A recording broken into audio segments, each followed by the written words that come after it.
Joyride, 1957, a novel of intrigue by J.P. Wasmiller, Chapter 97. The investigation that followed later that day by the Kamloops branch of the Royal Canadian Mounted Police determined that the '57 black Lincoln Continental Mark II parked in front of the Plaza Hotel on Victoria Street received a direct hit by a freak bolt of lightning, and a man, James, was incinerated in that car. The only proof that the man was in the car was the finding of a shirt button embedded in the steel door of the main entrance to the hotel. This was confirmed as James was not in his hotel room, and Bree, the short-haired brunette staying with James, did not know of his whereabouts. The last she knew, they had made love and fallen asleep together in the king bed of their second-floor hotel room. The fact his bag was missing led her and the police to believe he had been in the Lincoln when the lightning bolt hit. Misty, James' friend, and the CIA agent confirmed that he probably was in the car. She secured the button after it was determined there were no fingerprints on it.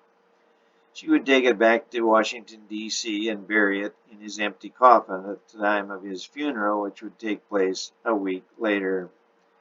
As a United States veteran, his button would be buried with military honors in Arlington, Virginia. His three recent loves, Misty, Bree, and Delora, would be in attendance, as well as the twins and the KGB agent and a Catholic priest, not the one from Kamloops. The German and the Israeli, Rebecca, ensconced in Bellingham, Washington, had become serious lovers and decided to take a trip down the west coast of the United States before returning to their respective homes. As they drove south, they seriously considered a side trip to Las Vegas. The twins cried all through the service, kicking themselves for never using their feminine wiles on James.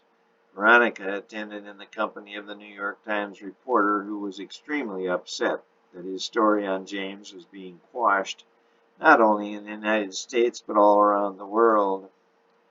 The reporter argued to the point of nearly being fired, but Veronica and Misty finally calmed him down, the former with an exclusive audience with the new British Prime Minister Harold Macmillan and with Queen Elizabeth, and the latter with a $12,000 deposit into his personal bank account.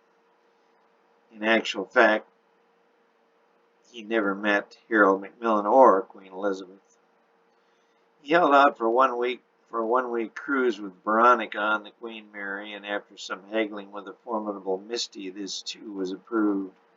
All in all, the 1-month joyride followed by a 2-hour funeral left most everyone involved rather unsatisfied, and whatever treasure was being sought remained elusively safe from the grasp of humanity.